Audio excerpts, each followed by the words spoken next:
안녕하세요. 차충현 장로입니다. 저는 결혼 후 뒤늦게 예수를 믿었습니다.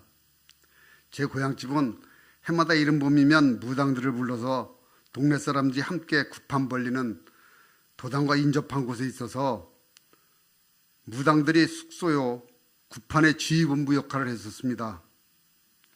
이런 분위기에 일찍이 술과 담배에 익숙해졌고 결혼하고 교회에 나갈 때도 술과 담배를 끊지 못하고 교인의 눈을 피해 음주와 흡연을 계속하고 있었습니다. 그 후에 아이들과 약속으로 담배는 끊었는데 술은 사회생활에 필요하다는 핑계를 대면서 앞에 나가서 기도 인도할 때까지도 술을 온전히 끊지 못하고 죄의식에 젖어 목사님을 만날 기회가 될 때마다 성경에 술 먹지 말라고 하는 말이 어디 있느냐 따지듯 질문하며 음주를 합리화하려고 애썼었습니다. 어느 해 가을이었습니다.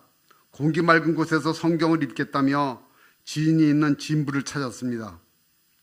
지인은 반갑다며 동해의 바닷가 횟집으로 이끌어 술과 회를 대접해 줬습니다. 몇 차례 술잔을 부딪히며 대작하는데 문득 이상한 생각이 들었습니다. 저기 심부름을 하는 아줌마가 오늘 밤 망원동으로 이사를 하고 화평교에 등록하여 주일날 교회에서 나를 만난다면 횟집에서 그렇게 술 즐기며 먹던 내가 안수 입사인 것을 알고 실망하고 그래서 교회에 안 나온다면 바로 그때 누구든지 나를 믿는 이 작은 자 중 하나를 실족하게 하면 차라리 연자 맷돌이 그 목에 달려서 깊은 바다에 빠뜨려지는 것이 나으리라는 마태복음 18장 6절의 성경 말씀이 떠올랐습니다. 타인을 실족하게 하는 자는 용서받을 수 없는 죄인이라는 그 말씀이.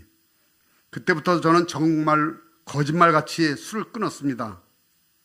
가끔 자기가 잘 아는 장로는 술을 잘 먹는다며 마시기를 강권하는 친지들에게 저는 확실히 얘기합니다. 술 마시는 것 자체가 죄는 아니지만 그로 인해 타인의 믿음을 흔들고 실족하게 한다면 그것은 큰 죄가 된다고 말입니다. 하나님 말씀이 마음에 들린다는 것은 큰 복이고 큰 은혜입니다. 저는 이렇게 말씀을 통해서 나와 함께 하시는 하나님을 체험하게 되었습니다. 작은 일이라도 먼저 믿음의 체험을 한 사람은 가만히 있지 말고 그 경험을 서로 나누면서 미처 경험하지 못한 사람들을 깨우고 도와서 믿음을 세워가야 한다는 말씀에 동의하여서 떨리고 두렵지만 작은 경험 깨달음을 함께 나누려고 귀한 이 자리에 용기를 내서 섰습니다. 하나님 말씀인 성경은 살았고 운동력이 있다고 합니다. 저는 문자에 나열인 성경이 어떻게 살았고 운동력이 있다고 말하는지 믿지 못하고 의심하던 시절이 있었습니다. 그러던 어느 날 마태복음 20장 1절에서 16절의 포도원의 품꾼들 이야기에 관심을 갖게 되었습니다. 새벽부터 일한 사람과 오후 늦게 도착해서 잠깐 일한 사람과 똑같은 삭을 준다? 일반적인 세상의 상식을 따라 살던 저에게는 도저히 이해할 수 없는 불공평한 처사였습니다. 의심과 갈등 속에서 지내던 어느 날 아무런 감흥 없이 여러 번 읽었던 그 말씀 중에 몇 구절이 새롭게 저의 마음을 때렸습니다. 주인이 그 중에 한 사람에게 대답하여 이르되 친구여 내가 네게 잘못한 것이 없노라. 네가 나와 한 데나리온의 약속을 하지 아니하였느냐. 내 것이나 가지고 가라. 나중에 온 이 사람에게 너와 같이 주는 것이 내 뜻이니라. 내 것을 가지고 내 뜻대로 할 것이 아니냐. 내가 선함으로 내가 악하게 보느냐. 아멘. 그 계약은 처음부터 나도 동의한 계약이었고 약속한 대로 나의 몫을 받았으니 남이 얼마를 받느냐는 내가 관여할 것이 아니라는 주인의 고유 권한이라는 지극히 당연한 말씀이었습니다. 불공평한 것이 아니라 지극히 당연한 것인데 공연히 불평하면서 투덜댔었습니다. 그때 저는 마음속에 확 뚫리는 시원함을 느낄 수 있었습니다. 세상 살아가면서 내 것을 이미 받았으면서 타인은 얼마나 받는지 의식하며 시기하고 질투하느라 얼마나 많은 감성과 세월을 낭비하며 살았는지 하나님께 회개했습니다. 마음이 편해졌습니다. 하나님 말씀을 기준으로 살아가니 직장에서의 삶도 형통해진 것 같습니다. 동료들과 관계도 좋아졌습니다. 예수를 믿고 사람이 변한다는 것은 기준되는 생각이 바뀌었다는 것이고 세상 지식 아닌 하나님 말씀을 기준으로 삼아 산다는 말씀이겠죠. 현재 제 직업은 중소기업체 미화환경 세차원입니다. 처음에는 새벽에 화장실을 청소를 하면 전날에 더럽고 험하게 사용한 변기를 보면서 투덜대며 지저분하게 사용한 그 누군가를 향해서 욕하곤 했습니다. 그러나 이 말씀을 통해 은혜를 받고 마땅히 내게 해야 할 책무임을 깨닫고는 이제 속이 불편했을 그를 오히려 긍휼히 여기면서 건강을 주신 하나님께 감사할 수 있었습니다. 지인에게서 어느 날 선물을 받았습니다. 무척 고마웠습니다.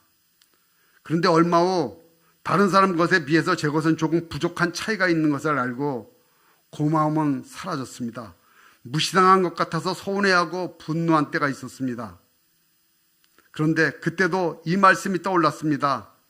다른 사람과 비교하지 않고 내가 받은 선물만 생각하면서 선물 주신 분의 권한을 인정할 때 서운함과 분노를 사귀고 오직 감사하는 마음으로 채울 수 있었습니다. 이렇게 말씀과 동행하는 행복한 삶을 살아가는 저에게 근심으로 찾아온 말씀이 있었습니다. 마태복음 25장 24절에서 30절까지의 말씀이었습니다. 한 달란트 받았던 자는 와서 이르되 주인이여 당신은 굳은 사람이라 심지 않은 데서 거두고 해치지 않은 데서 모으는 줄을 내가 알았으므로 두려워하여 나가서 당신의 달란트를 땅에 감추어 두었었나이다. 보소서 당신의 것을 가지셨나이다. 그 주인이 대답하여 이르되 악하고 게으른 종아 나는 심지 않은 데서 거두고 해치지 않은 데서 모으는 줄로 내가 알았느냐.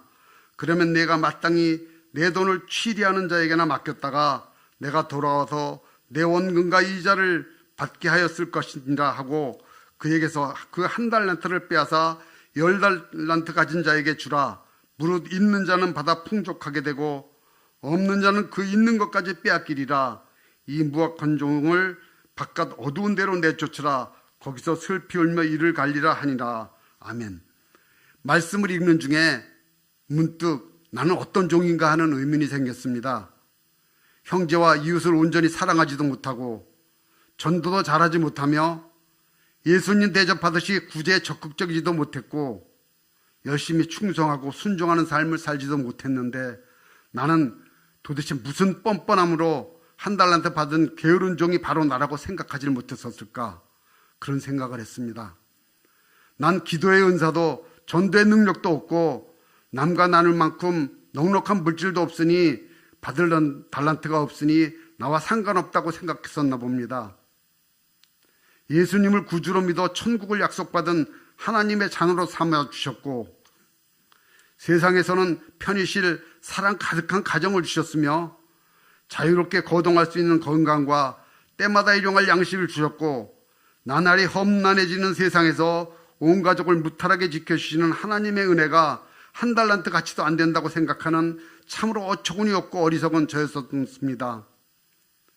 악하고 게으른 종이라고 질책받으면서 받았던 달란트마저 빼앗기고 어두운 데로 내쫓겨야 할 무익한 종이 바로 나였던 겁니다. 이대로 살면 주어진 것을 빼앗기고 어두운 데로 쫓겨날 악하고 무익한 종이 바로 나였음을 깨닫고 밀려오는 두려움 속에 하나님께 회개했습니다. 그러나 항상 문제와 함께 답도 주시는 하나님께서 마태복음 5장 16절 이같이 너희 빛이 사람 앞에 비치게 하여 그들로 너희 착한 행실을 보고 하늘에 계신 너희 아버지께 영광을 돌리게 하라는 말씀을 해답으로 주셨습니다. 이제 게으르고 잘못된 삶에서 돌이켜 삶 속에서 빛을 비추면서 나의 착한 행실을 사람들이 보고 하나님 아버지께 영광을 돌리는 선한 종의 삶을 살겠다고 다짐했습니다. 하나님 말씀은 확실히 살았고 운동력이 있습니다.